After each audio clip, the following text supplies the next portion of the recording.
Hello everybody and welcome.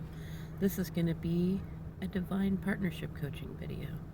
And actually what I wanted to talk about is healing.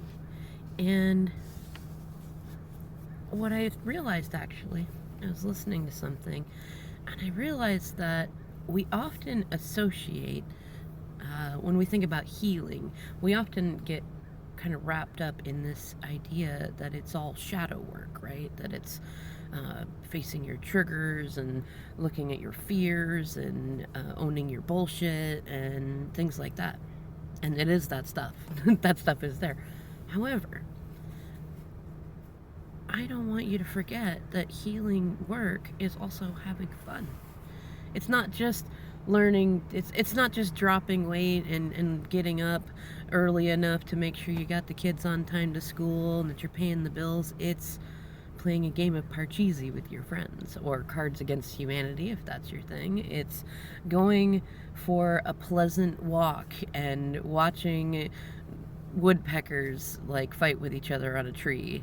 It's laughing, it's singing, it's dancing, it's all of the things. Like, healing is not, it's not just the breaking. Healing is not just it's not just the process of figuring out where all your broken parts are and stitching them back together. You could do that.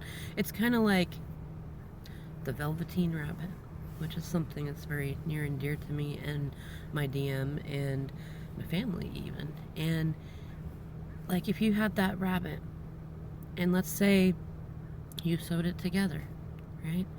And it didn't seem to have any life in it.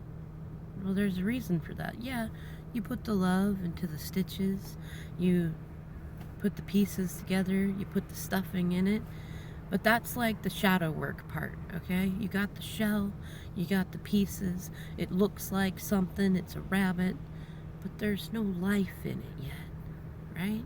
You gotta breathe life into it. And to do that, you need laughter, you need love, you need fun, right? And however it is that you find those energies, you got to breathe those into it, and then it becomes like the Velveteen Rabbit becomes a real rabbit.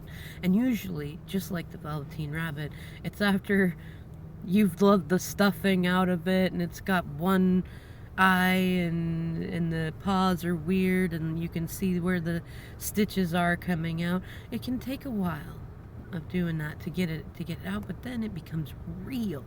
Then it's not just a stuffy, which I love my stuffies. There's a few videos where I have my stuffies in the video with me, right? But to make it real, like, so think of yourself as a Pinocchio or Pinocchioette, right? And like, you never